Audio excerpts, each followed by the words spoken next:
Hello, everyone, and welcome to the first in a short series of podcasts where we will explore how and why technology companies may want to work with the federal government, including where the government is spending, how they go about engaging with the government, and how to navigate related compliance matters. My name is Michael Valerio, and I'm the practice leader for Cherry Becker's Technology Industry Group. Joining me today is Craig Hunter, a partner in our government contracting group. Welcome, Craig. Hello, thank you, Michael, and glad to be here. And also to share a little about my experience in working with technologies companies as they work with the federal government. Awesome. So, Craig, let's jump in here. As I mentioned, this is the first in a series of podcasts that we're going to do, focusing on the opportunities that technology companies may have as government contractors. Today, we're going to look at a broad look at how or even why technology companies may want to consider this. Future episodes will dive into some of the details and nuances a bit further. So, let's say I have a tech company with a product or service that I believe the government may wish to purchase. First, can I? And secondly, why would I ever want to work with the federal government, Craig? Well, good. So, firstly, yes, you absolutely can. And secondly, contracting with the US federal government, it's the world's biggest customer. It's really unlike working with any other client.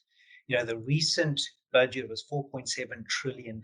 So, folks out there looking to get a piece of that opportunity is definitely out there. The US government really pays contractors hundreds of millions and billions of dollars each year. So, once a company is able to navigate their way into the market, it can be a highly lucrative and reliable revenue stream. And another thing is that the government pays and pays well. So often commercial companies will deal with accounts receivable that they have some risk to them, but the government they pay on time and all the time. So you, with technology companies in particular, for fiscal year 22, the White House has requested an IT budget of almost $110 billion, which is the highest ever, which includes almost 60 billion for civilian programs, 38.6 for defense, unclassified programs, and almost 12 billion for classified programs. So the areas that they're focusing on, which is important for technology companies, right? So securing data and systems, delivering citizen services,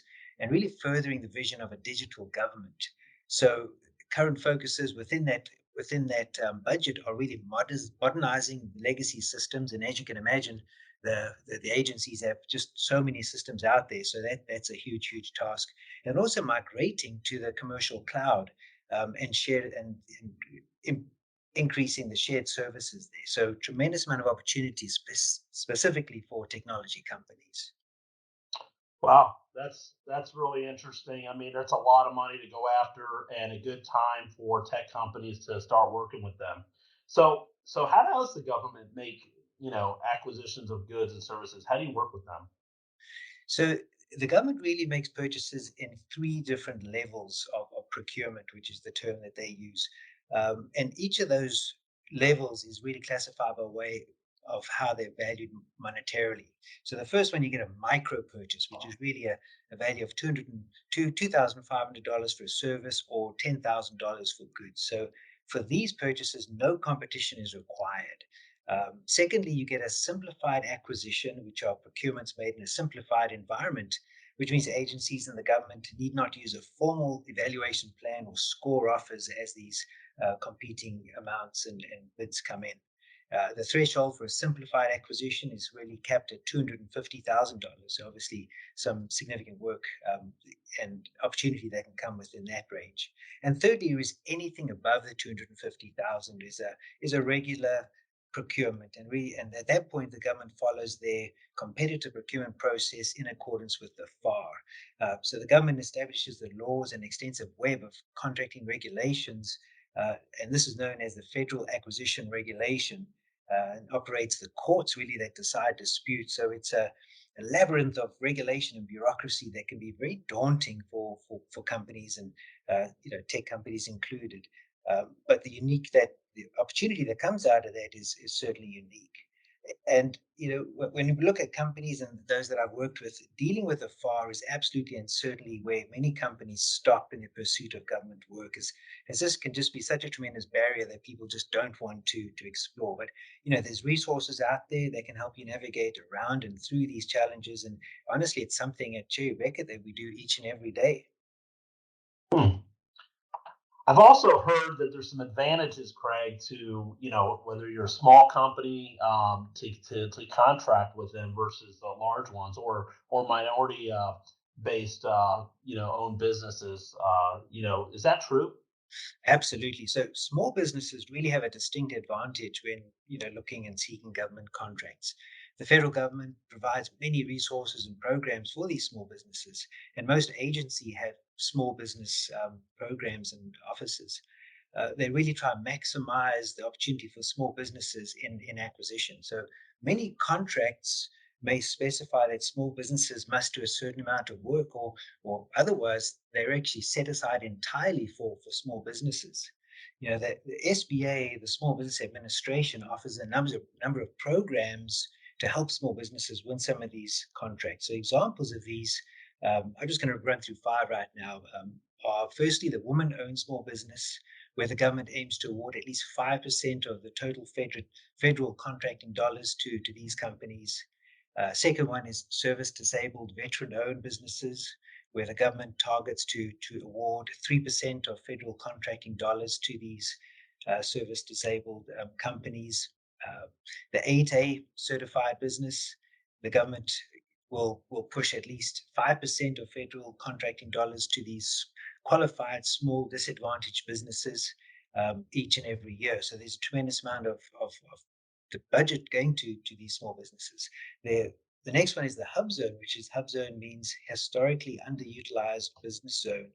And here again, 3% of federal dollars are pushed to those types of businesses. So one thing about the hub zone, it's an interesting program because it's the only program really not focused on ownership of the business as the other you know programs I mentioned earlier are, but rather the location of the business and its employees. um, so that's helpful, and there the government is trying to work on these areas that have not had a lot of development in the past by promoting business there, and there's certainly some ability to get those contracts if you're in those regions. The government also sponsors what they call the Small Business Mentor Protege program, where small businesses can get tremendous insight and business development help from experienced large government contractors.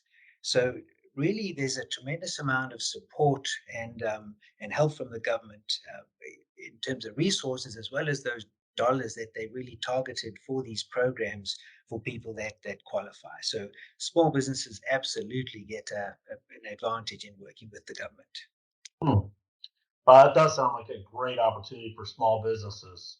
I've also heard of instances where the government has provided assistance to help develop technologies. Can you expand on that at all? Indeed, I can. So there was no such thing as free money, right? But in this case, it's maybe as free as you're gonna get. So in the spirit of fostering innovation and development of government sponsored programs, the SBIR and STTR programs, which is the Small Business Innovation Research (SBIR) and the Small Business Technology Transfer (STTR) programs, were put together. So these are competitive programs that really encourage domestic small businesses to engage in federal research and development with the potential for commercialization. So it's a competitive program, and these two program enables businesses to explore their technological potential and provide incentive to profit from ultimate commercialization of their products as they develop them. So the the R&D arena, high tech innovation, is what the government is trying to stimulate here, and they currently have funded topics out there on the website. And for example, right now there's 30 pages of these programs available, and the first page are the following: advanced analytics, data mining, decision modeling, decision modeling, pardon, descriptive modeling, predictive analytics, optimization, simulation. So a lot of high tech areas that a lot of companies are dealing with right now. So the SBIR has three phases. Phase one is to establish the technical merit and feasibility of the R&D effort. Awards under this program are between $50,000 and $250,000 for a period of 6 months. Phase two is to continue this effort as initiated in phase one. And funding on phase two is really a function and based on the results achieved in phase one. So if things are moving well and the government thinks that you're heading in the right direction with the R&D effort, you could get a phase two award. Phase two awards are up to $750,000, and that's for a period of 2 years. So if you think about it, between phase one and phase two, you can get $1 million to fund an R&D effort. Phase three is really the phase. It's not so much funded by the government, but if the result of phase one and two give the government something they want, it may result in contracts with the government, and those follow-on awards is and processes would be purchased by the government at that point. So definitely to your point, Michael, there's a lot of option to get some of this funding, and the government really pays for it. The government does not control any of the IP, but they just have the ability to review it as part of seeing how you've done on both phase one and phase two. So the companies own the IP and the result of that R&D effort that the government has paid for. So, as a provider to the government, do I need to work directly with them, Craig? You can work directly with them in the GovCon speak. That's when you would be a prime contractor, or you can work as a subcontractor, which is a contractor that works for a prime. So there's ways in which you can work with the government or ultimately with the government, but you may not have to work directly with them. Some contracts actually require large companies to subcontract to small businesses, as you mentioned before. Which creates opportunities. In this situation like that, the large businesses would often pick up the lion's share of all the contract maintenance and the work that goes through monitoring and enforcing compliance with the federal acquisition regulation, and it's just a bit easier with the subcontractors. Another possibility is entering into a joint venture where you may not be the managing venture, but you're still party to this organization that is doing work for the federal government. So there's different ways in which you can do it. Joining as part of a subcontractor, you may build relationships with the large companies, with other companies, and those relationships would potentially see you well for some time to come, because the government contracting space is an interesting industry that you may subcontract with a company in one contract and you may compete against them in another one. So it's a very interesting environment, very different to the commercial space. Well, Craig, thank you so much for the insight given today. I hope our listeners learned a few new things and maybe had some interest in potentially selling to the government, and whether that's piqued it and if it makes sense for the company. Craig, can you tell us how to best get in touch with you if our listeners are interested in learning more? Absolutely, Michael. So you can always visit cbh.com for more information. We got a page on government contracting there with a lot of links that may be useful. Or you can reach me directly at chunter@cbh.com. And while I got the mic again here, up in the next series, we'll dive into the topic of capturing federal business for your tech company. So really stay tuned in for that. We look forward to talking then.